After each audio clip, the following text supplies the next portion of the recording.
Para pelajar yang berbahagia, kali ini kita melanjutkan kembali materi kita tentang perkalian dan pembagian pecahan. Ya, materi perkalian dan pembagian pecahan ini dapat kita pahami dengan mudah jika materi perkalian dan pembagian bilangan bulat kita telah pahami. Ya, sebagai prasyarat atau mengingatkan kembali, kita telah mempelajari pengertian tentang perkalian dulu. Kalau kita misalnya punya perkalian 2 kali 3, itu artinya 3 tambah 3, sehingga kita bisa memperoleh nilainya 6. Jadi perkalian itu adalah penjumlahan berulang. Nah, itu sebagai prasyarat. Demikian juga kita ingat kembali, kalau 2 kali 3 kita peroleh hasilnya 6, maka kita bisa memperoleh hasil pembagian 6 bagi 3 sama dengan 2 atau 6 bagi 2 sama dengan 3. Nah, ini materi prasyarat sebagai materi ya yang nanti menguatkan tentang perkalian dan pembagian pecahan. Baik, kita bahas satu persatu bagaimana kita menentukan perkalian suatu pecahan. Kita mulai dari perkalian pecahan.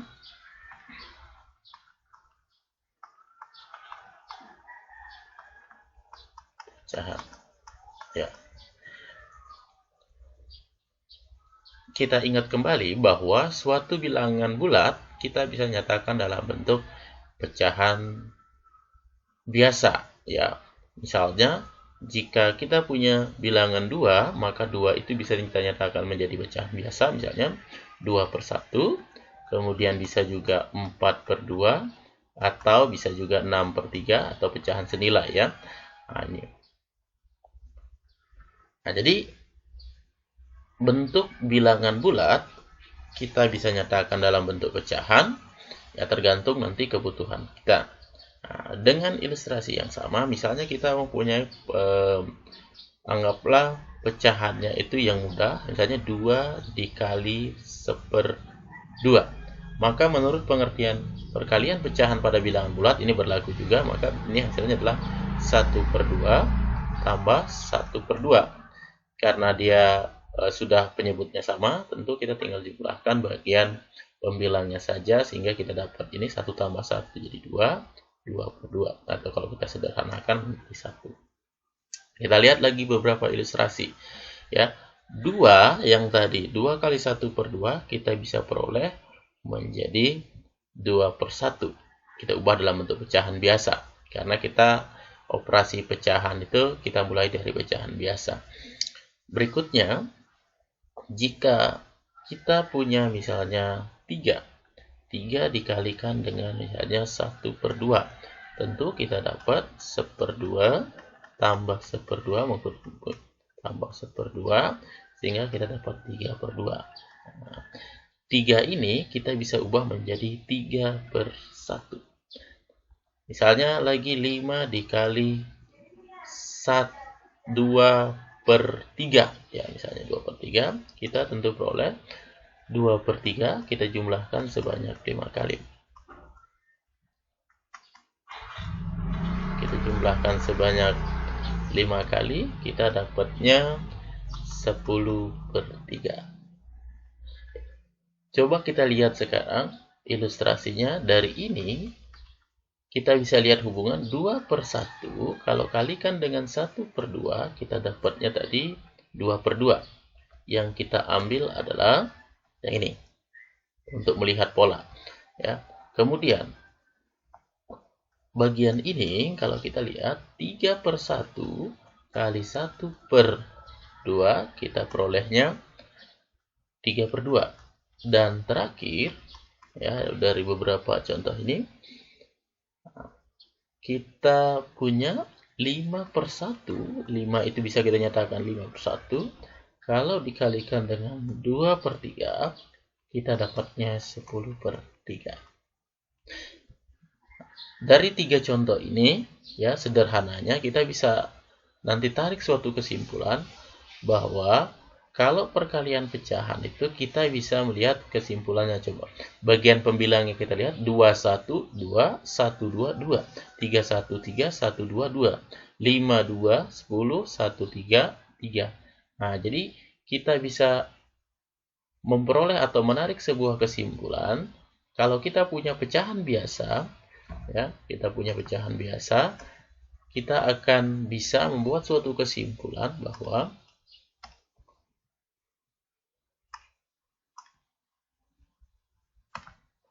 A misalnya bagi B dikali B, ya, atau C per D, ya, biar C per D, kita akan dapat A kali C per B kali D dengan BD, ya, B, D, tentu pembagian itu tidak boleh nilainya 0. Ya, inilah perkalian bentuk pecahan. Kalian juga sudah pernah dapat di sekolah dasar. Kita hanya mengingatkan kenapa bisa pembilang kali pembilang, penyebut kali penyebut, ya. Jadi kita bisa simpulkan dari beberapa pola perkalian pecahan, ya, dengan menggunakan ilustrasi penjumlahan bilangan berulang tentang perkalian.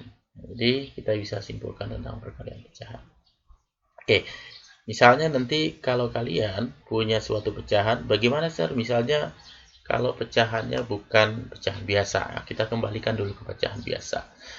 Kita fokus dulu ke pecahan biasa. Seandainya kalian misalnya punya nanti 0,2 dikali misalnya 4/5, tentu kalian bisa ubah dalam bentuk pecahan biasa dulu. 0,2 menjadi 2/10 kali 4/5, ya.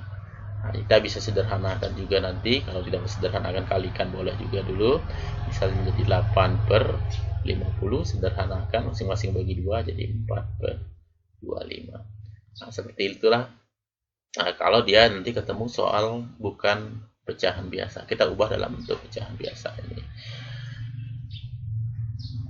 Berikutnya, kita ingat kembali bahwa tadi ada di materi prasyarat yang saya sampaikan. Kalau kita punya misalnya suatu pecahan, anggaplah pecahan itu ya 2/5 dikali ya 1/3, kita akan dapat hasilnya adalah 2/15. Kita kalikan 2/15. Nah, dengan melihat ilustrasi pembagian pada bilangan bulat, kita ingat kembali kalau 2/15 dibagi 1/3, kita dapatnya 2/5. Atau 2/15 jika kita bagi dengan 2/5, kita akan dapatnya 1/3.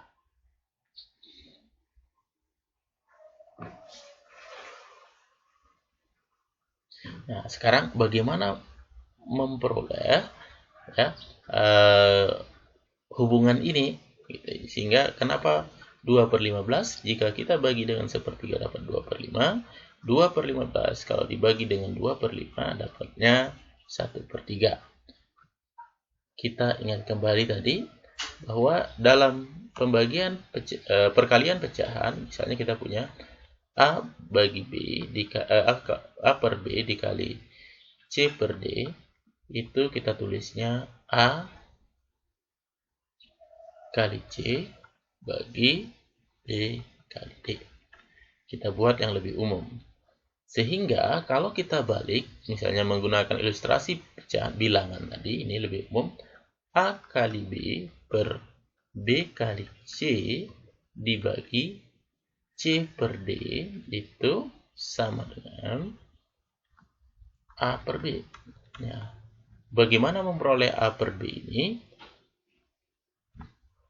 Nah, ini ada penulisannya, ya. Jadi A kali B ini C kali D. Kita buat tadi.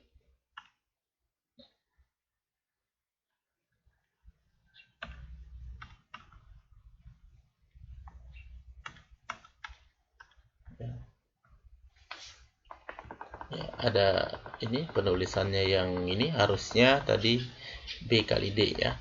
Nah, jadi kita buat Sekarang B kali D. C kali A kali C. Ya, ini C per, maaf ya, B kali D. Kita bagi dengan C per D, maka hasilnya adalah A per B.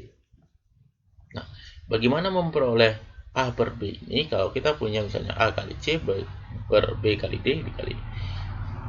Kalau kita kali lurus, ya, tentu susah kita dapatkan. Sekarang kita bisa buat ilustrasinya. Ini untuk memudahkan kita, misalnya menjadi A kali C per B kali D. Ini kita balik, D per C. Tentu nanti akan kita dapat, misalnya dengan menggunakan sistem pencoratan, C dibagi C, D dibagi D. Sehingga sisa hasilnya adalah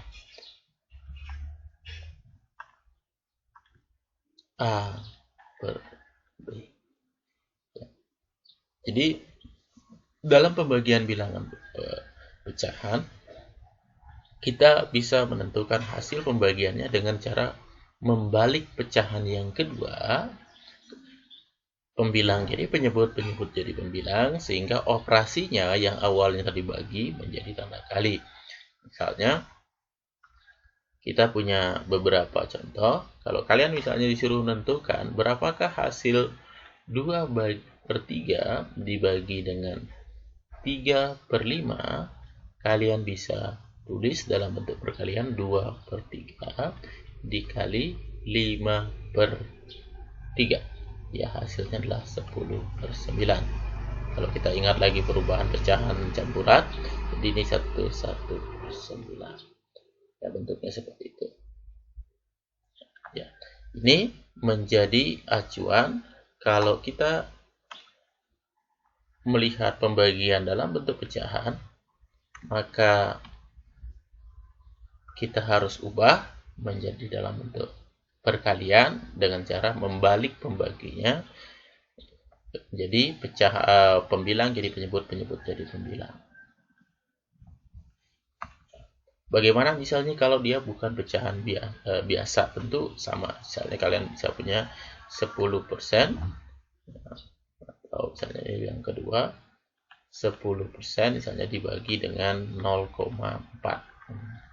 Berapa hasilnya 10%? Kalian ubah bisa jadi 10/100. Nanti bisa disederhanakan dibagi dengan 4/10. 10/100 kita sederhanakan dulu menjadi 1/10 bagi dengan 2/5. Baru kemudian kita balik. Ini menjadi 1/10 kali 5/2, ya. Dapatnya nanti menjadi ini 1/4, ya. Nah, seperti itulah proses pembagian dari pecahan, ya. Dengan demikian kita bisa simpulkan materi untuk kali ini, ya. Kesimpulannya, ya, kita punya dua pecahan biasa, karena semua pecahan kita bisa ubah dalam bentuk pecahan biasa. Misalnya A per B dikali B per C, C per D, ya. Maka kita bisa tulis dalam bentuk A kali C per B kali D. Ini yang pertama.